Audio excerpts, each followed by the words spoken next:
地带，是前方的灭神剑。怎么样？不可能！雕虫小技，我还够面。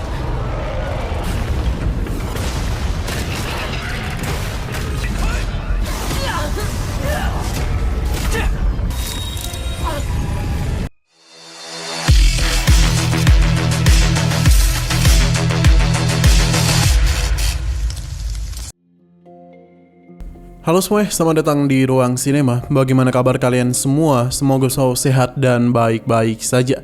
Pada hari ini kita akan kembali melanjutkan series Donghua Penakluk Bintang episode terbarunya, yang mana ini adalah episode yang ke-229. Bagi yang baru bergabung dengan series ini, kita sudah sediakan playlistnya. Jadi kalian bisa mudah mencari di mana episode awal dari series ini. Sebelum kita mulai episode terbarunya, kita akan melihat dulu apa saja yang telah terjadi pada episode sebelumnya. Kemarin Lofeng diberitahu oleh Sayap Sanu kalau Roh Putih hanya berusaha untuk menjebaknya saja. Karena bagaimanapun dengan kemampuan yang tuannya miliki saat ini tidaklah mungkin bisa menaklukkan Roh Putih. Lofeng akhirnya paham dan ini membuat Roh Putih menunjukkan sifat aslinya. Terlebih lagi dia itu sangatlah murka setelah kekuatan yang selama ini dia kumpulkan diserap oleh Sayap Sanu. Lofeng berjanji kalau dia akan membuat Roh Putih menjadi miliknya. Setelah semua itu, Lofeng yang hendak keluar merasakan sebuah tempat yang cukup misterius. Karena itulah dia memutuskan untuk pergi ke sana, di mana jalur itu telah membawa mereka masuk ke sangat dalam. Tidak berhenti sampai di situ saja, Lofeng pun menemukan sebuah harta yang sangat mengejutkan, di mana itu merupakan sebuah peta dan token kosmik. Ini semua berasal dari sosok tua bernama Givenchy. Menerima semua ini tentu saja membuat Lofeng sangatlah senang. Nah, sekarang kita akan melanjutkan episode terbarunya.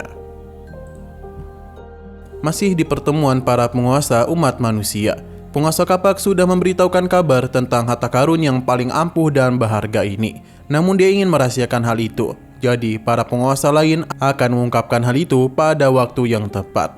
Alasan penguasa Kapak memanggil mereka bukan hanya karena harta itu saja, namun ada sesuatu yang penting lainnya. Ia pun memperlihatkan peta luar angkasa kepada mereka. Ini disusun dari peta miliknya dan juga dari Lofeng.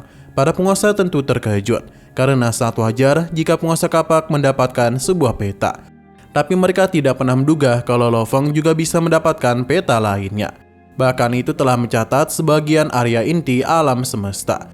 Mereka penasaran dari manakah dia mendapatkan peta itu, karena ini sangatlah detail. Meskipun masih belum mencakup seluruh lautan alam semesta, tapi semakin detail informasi yang mereka miliki, maka mereka akan semakin nyaman dalam mencari harta karun di laut alam semesta.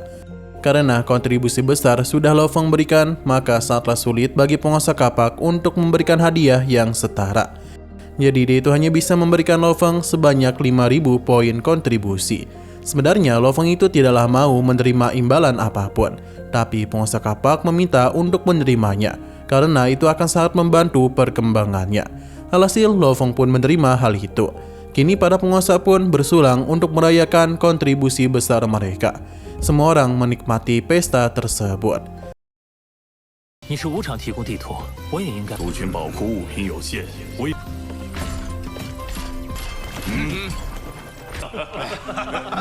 Setelah semua itu selesai, Lofeng kembali melakukan perjalanan, di mana tujuan mereka adalah Universe Boat, atau sebuah pesawat ruang angkasa yang memiliki ukuran hingga ratusan juta tahun cahaya.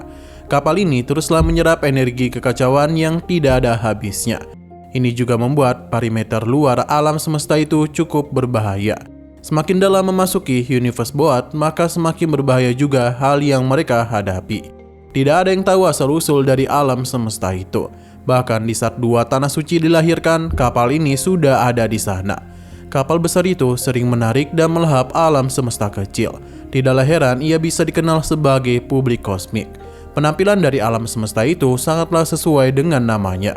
Sesaat kemudian ada penguasa es dan Sujaku di sini, di mana kekuatan dari Sujaku itu tidaklah kalah hebat. Dalam beberapa langkah saja dia itu sudah sampai ke arah Lofeng.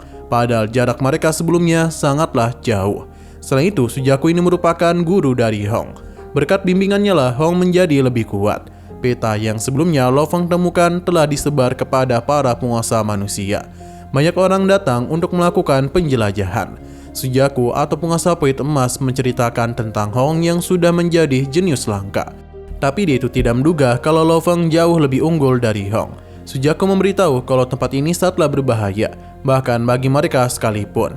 Jika salah langkah, bisa saja mereka itu langsung meninggoy.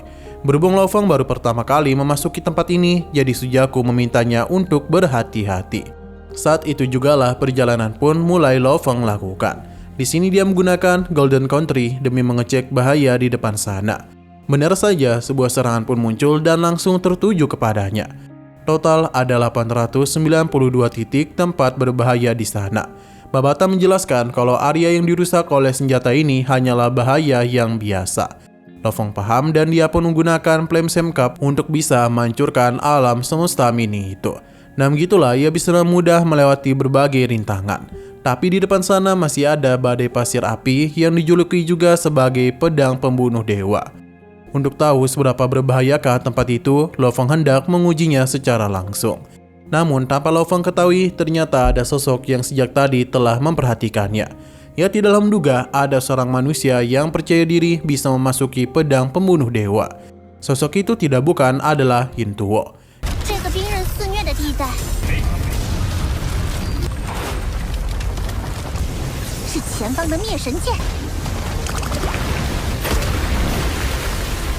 Kembali kepada Lo Feng yang masih terus menghindari berbagai serangan. Babata mengingatkan kalau ada makhluk mengerikan bernama Dewa Iblis Lapa yang bisa dan mudah menghabisi semua orang di bawah ranah Universe Master. Lo Feng paham dan terlihat kalau dia masihlah terus berusaha untuk menghindari berbagai rintangan. Batuan di tempat itu terus-menerus tertuju kepadanya. Bahkan ada salah satu batu besar yang tidak bisa Lo Feng hindari. Satu-satunya jalan adalah dengan menghancurkan batu besar itu saja. Pada akhirnya Lo Feng berhasil melubangi tempat tersebut. Yin Tuo yang melihat hal itu sangatlah tertarik kepada sayap perak Lo Feng. Karena kekuatan dari sayap itu sangatlah mendominasi, jadi dia ini sangatlah ingin memilikinya. Kembali kepada Lo Feng, saat mengira semuanya aman-aman saja, saat itu jugalah Yin Tuo pun keluar. Sambil tertawa dia pun berhasil menahan serangan Golden Country-nya. Sampai akhirnya Yin Tuo pun menampakkan wujudnya. Babata memperkenalkannya sebagai anggota dari Sekte Dewa Leluhur dari reinkarnasi alam semesta pertama. Bahkan di zamannya Yin Tuo itu terkenal sangat sulit dikalahkan. Ia jauh lebih kuat daripada lawan yang pernah Lo Feng hadapi.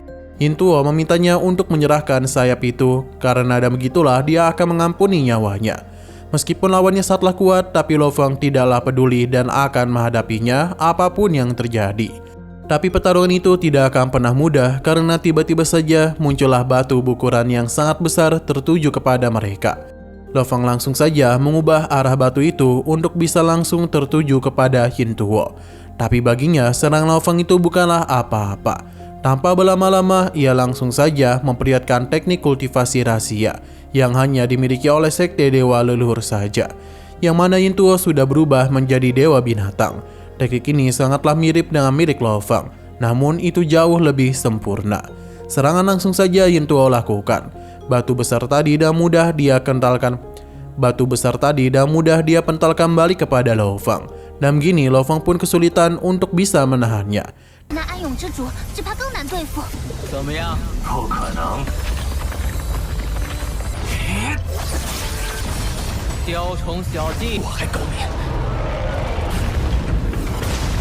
Di saat ia termundur itulah Yin Tuo maju dan melakukan penyerang lagi kepadanya. Karena itulah ia sangatlah marah kepada Lo Feng. Tapi lagi dan lagi sebuah serangan muncul, di mana itu adalah badai angin yang langsung saja melahap mereka. Kekuatan angin ini sangatlah luar biasa. Baik Lo Feng maupun Yin Tuo sempat kesulitan untuk mengendalikan diri. Setiap serangan dari badai itu terasa seperti pukulan dari Universe Master. Itu adalah salju magma, salah satu dari ancaman paling mengerikan dari pedang pembunuh dewa. Kedua terkuat dari monster lava. Yin Tuo menganggap kalau hal ini tidaklah masalah untuknya. Ia ingin tahu apakah dengan kondisi seperti ini Lo Feng bisa menang darinya. Serangan kembali dilakukan oleh Yin Tuo. di mana batu besar di dalam pusaran badai itu akan tertuju kepada Lo Fang. Meskipun dirinya sulit untuk bisa bergerak, tapi bukan berarti dia akan kalah begitu saja. Lo Fang kembali mengendalikan salah satu batu besar di sana demi menahan serangan yang Yin Tuo berikan. Mereka berdua yang memang tidak mau kalah teruslah meningkatkan pengendalian batu, hingga akhirnya sebuah ledakan besar pun terjadi di tempat itu. Tapi jika dibandingkan dengan badai ini, ledakan itu seakan-akan hanya sebuah ledakan kecil. Pertarungan sebelumnya sepertinya hanya imbang saja, karena Lo Fang itu masihlah selamat, begitu pula dengan Yin Tuo. Mereka berdua akan kembali bertarung. Bagi Yin Tuo, kemenangan Lo Fang itu hanyalah angan-angan semata. Serangan cepat langsung saja ia lakukan, tapi meremehkan Lo Fang merupakan kesalahan besar. Ia langsung saja menggunakan teknik baru dari sayap Sanu. Serangan itu sangatlah kuat, bahkan mampu mementalkan Yin Tuo. Lo Fang tidaklah menyia-nyiakan kesempatan tersebut. Serangan akan kembali dia berikan, tapi Yin Tuo berhasil menstabilkan tubuhnya dan berusaha menahan berbagai serangan yang hendak Lo Fang berikan. Meskipun begitu, serangan Lo Fang masihlah berhasil mengenai Yin Tuo, sampai-sampai membuat dia sangatlah kesulitan. Pasalnya, serangan Lo Fang itu telah mendekan balik dirinya. Yin Tuo bukannya tanpa perlawanan, karena beberapa serangannya juga telah berhasil memukul Lo Fang. Namun jika dibandingkan serangan Lo Fang, ini jauh lebih mengerikan. Terlihat kalau Yin Tuo kembali dilukai oleh Lo Fang, sampai-sampai dia itu terpental kembali.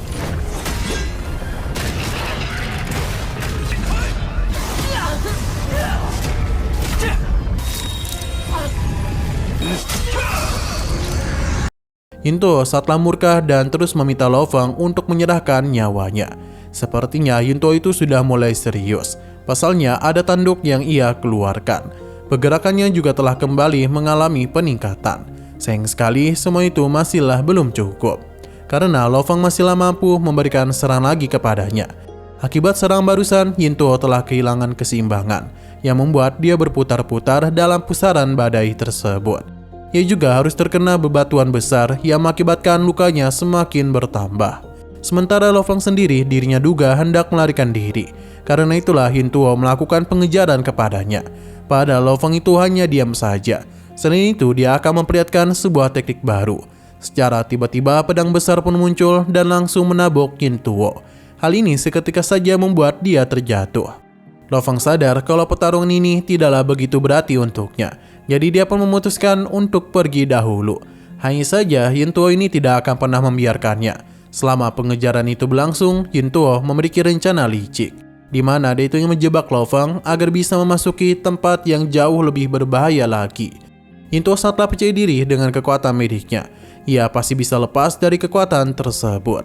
Tapi sebagai Universe Master baru, Lo Fang itu pasti akan langsung meninggoy jika memasuki pusat badai. Saat Lo Fang sudah mendekati inti dari pusaran tersebut, Yin Tuo langsung saja memberikan serangan, yang mana semua ini sudahlah disadari oleh Lo Fang. Yin Tuo merasa kalau ia sudah menang, tapi tawanya seketika saja terhenti. Karena bagaimanapun Lo Fang sudahlah tahu betapa berbahayanya tengah kolam magma tersebut. Yin Tuo pun sangat terkejut, karena seharusnya ras manusia tidak memiliki begitu banyak informasi tentang 3 area berbahaya. Bahkan sekte dewa leluhurnya saja baru mengetahui rahasia itu dalam siklus reinkarnasi mereka. Semua ini tentu tidaklah bisa lepas dari peta yang sebelumnya Lo Fang dapatkan. Saat itulah Lo Fang mulai melakukan pergerakan, di mana Yin Tuo tidak akan pernah membiarkannya. Tapi tiba-tiba saja sebuah serangan pun muncul, di mana ini sangatlah mengerikan. Meskipun begitu, Lo Fang berhasil menghentikannya. Ia sadar kalau aura serangan itu berasal dari jarak miliaran kilometer. Namun bagaimana bisa serangan itu masih secepat ini? Tidak berhenti sampai di situ saja. Namun berbagai mata seketika saja muncul di tempat tersebut. Lo Fang merasa kalau dirinya akan kembali bertemu dengan ras mata dewa. Yin Tuo pun mentertawakan kondisinya. Sementara Lo Fang sadar betul kalau berhadapan dengan 3 Universe Master sekaligus bukanlah perkara yang mudah. Benar saja saat itulah mereka pun mulai menunjukkan dirinya, di mana mereka adalah penguasa 5 Hun dan Tuan Panah.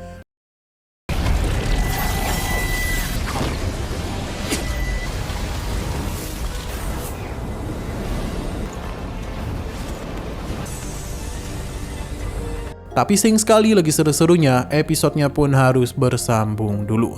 Tapi sebelum kita akhiri, seperti biasa kita akan melihat preview bagian selanjutnya.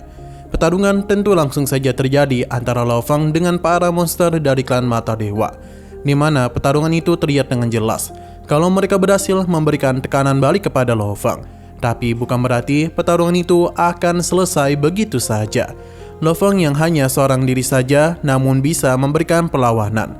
Bahkan Yinto itu dibuat kesal olehnya. Masih belum berhenti, Lo Fang juga telah melakukan sesuatu yang mengakibatkan monster lava terbangun.